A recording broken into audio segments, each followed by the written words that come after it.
यह अगले वर्ष सरस्वती पूजा से 4 दिन पहले की बात है। मैं अपने गांव में सरस्वती पूजा को लेकर चंदा कर रहे थे। तभी एक मेरा मुस्लिम दोस्त, जिसका नाम रियाजुद्दीन था, वह मेरे गांव के बगल गांव में उसका घर था, मेरे मोबाइल पर फ़ोन किया। वह मुझसे पूछ रहे थे, क्या कर रहे हो रितेश? मैं बोला, हम लोगों का इस महीने में एक त्यौहार है सरस्वती पूजा, तो उसी को लेकर हम लोग चंदा कर रहे हैं। फिर उसने मुझे कहा, चंदा में कितने पैसा हुए हैं? मैं बोला, आज से शुरू ही किया हूँ चंदा करने के लिए, चंदा कर लूँ तब तो बताऊँ कि कितना चंदा आया है। फिर मैं बोला, इतना पूछने का मतलब क्या है तुम्हारा? उसने बोला, नहीं नहीं, ऐसे ही पूछ रहा था। उसके बाद उसने फ़ोन रख दिया। फिर मैं गांव में चंदा करने लगा। चंदा करते करते अभी 2-4 घर ही चंदा किया कि फिर से मेरा एक मुस्लिम दोस्त का फ़ोन आ गया। उसका नाम अरमान है। वह बाहर दुबई में रहता है और वह बहुत पैसा कमाता है और वह 2-3 साल बाद घर पर आता है। लेकिन जब भी घर आता है तो वह हमसे मिले बिना फिर वापस नहीं जाता है। वह अभी दुबई से आया ही था कि मेरे पास फ़ोन किया, पूछ रहे हैं, कहाँ हो रितेश और कैसे हो? क्या समाचार है घर का? मम्मी ठीक है ना? और पापा कैसे हैं? पापा का ड्यूटी अभी नालंदा में ही है ना? मैं बोला, मैं ठीक हूँ और मेरे सारे परिवार भी ठीक हैं। तुम कैसे हो और कब आए हो? और तुम्हारे बीवी बच्चे कैसे हैं? वह बोला, मैं ठीक हूँ और कल ही आया हूँ और मेरे बीवी बच्चे सब ठीक है। मैं कल ही तुम्हें फ़ोन करने वाला था, लेकिन बाहर से आने में थकावट सी लग रही थी तो थोड़ा घर पर ही रेस्ट कर लिया। लेकिन यहाँ आने के बाद तुमसे मिलने बिना मुझे रहा नहीं जाता है। आते ही तुमसे मिलने को मेरा दिल बेचैन था, इसीलिए मैं फ़ोन किया। तुम कहाँ हो? कैसे मिलोगे? तुम ही आओगे मेरे घर या मैं ही तुम्हारे घर आकर मिलूं? मैं बोला, यार मैं तो नहीं आ पाऊंगा, मैं इधर कुछ काम में बिजी हूँ। वह बोला, कौन सा ऐसा काम है जिस काम में तुम बिजी हो कि मुझे मिल ना सके? मैं बोला, हम लोगों को यार 3 दिन बाद सरस्वती पूजा है, उसी को लेकर चंदा कर रहे हैं। उसने बोला, कितना समय लगेगा? मैं बोला, यही 2-3 घंटा समय और लगेगा। और उसने कहा, चंदा हो जाने के बाद मुझे फ़ोन ज़रूर करना, और फ़ोन रख दिया। तभी मेरा दोस्त रियाज का फ़ोन फिर से आ गया। उसने कहा, चंदा हो गया क्या? मैं बोला, नहीं नहीं, अभी कर ही रहा हूँ। उसने फ़ोन पर ही मजाक करते हुए कहा, इतना समय चंदा करने में लगाओगे तो मुझे हिसाब कब तक दोगे?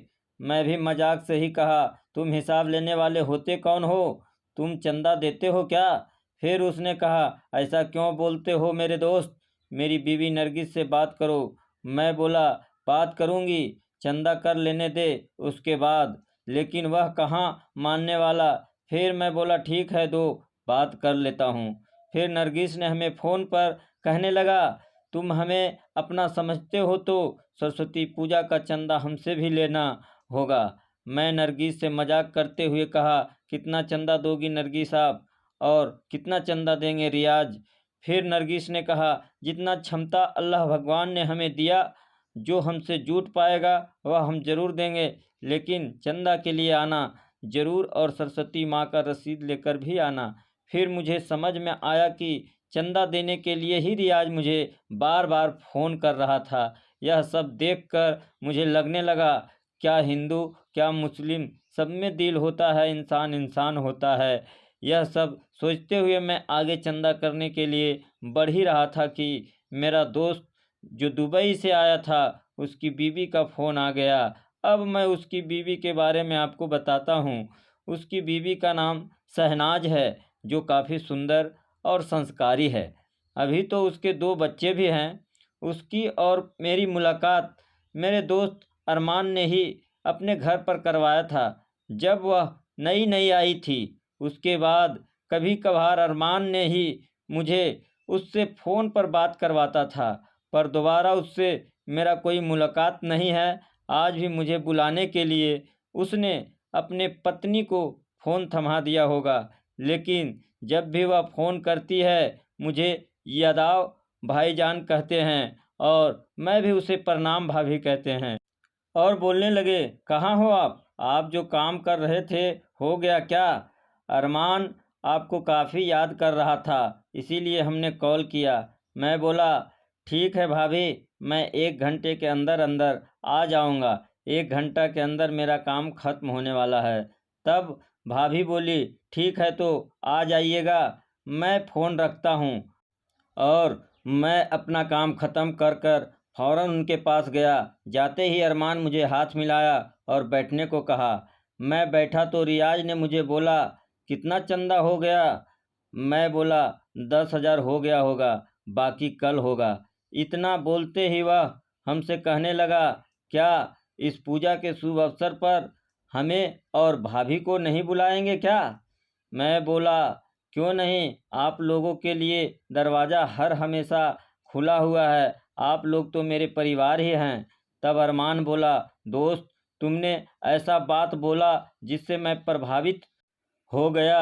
अब मैं इस पूजा में ज़रूर से ज़रूर आऊँगा और भाभी को भी साथ लाऊँगा।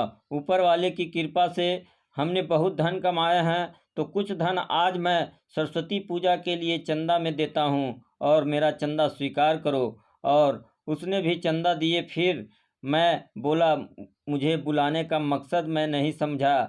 तब उसने बोला, तुमको देखे बहुत दिन हो गया था, देखने का भी आस्था और सरस्वती पूजा के शुभ अवसर पर मुझे कुछ उसके लिए योगदान भी देना था, इसलिए मैं बार बार तुमको फ़ोन कर रहा था। और इसी तरह जाति और धर्म से ऊपर उठकर अरमान और रियाज ने जैसा फैसला किया चंदा देने को, ऐसे सोच वाले व्यक्ति धर्म की लड़ाई को ख़त्म करते हैं और आपस में भाईचारा बनाने का काम करते हैं। हाँ, तो यह कहानी आपको कैसी लगी कमेंट के माध्यम से हमें ज़रूर बताएं और ऐसे ही कहानी सुनने के लिए हमारे चैनल को लाइक और सब्सक्राइब ज़रूर करें। धन्यवाद।